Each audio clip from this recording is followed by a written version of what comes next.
In the first year I had a shared room and I really struggled with that because I didn't have my own space, somewhere to go to be alone when I needed it. I couldn't really find someone who I felt comfortable going to. I didn't feel like I had a serious enough problem to go to like a clinic or anything, but at the same time I didn't know which one were my right mates to find. Probably the worst part is she's like that pressure to always like be on top of things. So I expect you to like do well, to find an internship, a grad scheme, to go to the gym, and on top of that, all of that, like having a social life. But like also like social medias don't really help for that. So like people always post like their achievement, which is great, but you never post about like when you were feeling down, and if you have a mental breakdown or something, it might be quite depressing to do that all the time. So I think that's one of the main things. Something I struggled with at universities, so like maintaining contact with people, especially when you live out. So from first year, it's all very nice because everyone's right next to you, so it's really easy to just sort of get really involved and sort of just pop next door to see someone. I've had a few moments where I've really missed home.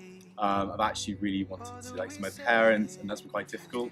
I quite like being the funny guy, and I think that's often a facade of blokes who feel like that to fit in, they have to crack jokes, they have to drink a lot, and I don't think that's true, and that any suggestion otherwise would be unhelpful.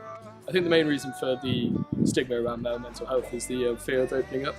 You find more and more that people try to channel their release through other activities such as sport, music and art. For example, I really like to paint as a source of meditation and relaxing. The worst part of uni for me was probably when I came initially.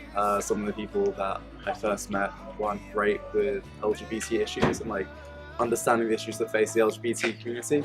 And I think especially since I'd only come out a couple of months before, that was quite difficult for me to hear that the first people that I was meeting had those sort of views, and probably didn't make me feel the most comfortable when I first got here.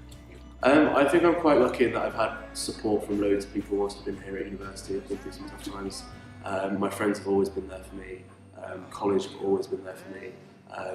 Literally my department, anyone that you reach out to has been there. And I don't think it's really fair to say that there are people that haven't been there for me. I think you can literally find support wherever you find it here in Durham, and just ask and people are there to help.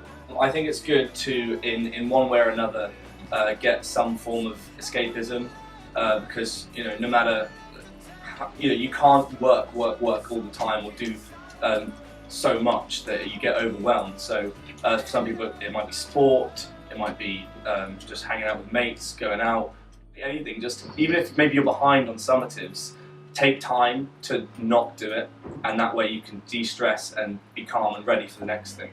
So it depends on the person. So I'd go for a pint with a few people, have a chat, or with other people, go into more like depth.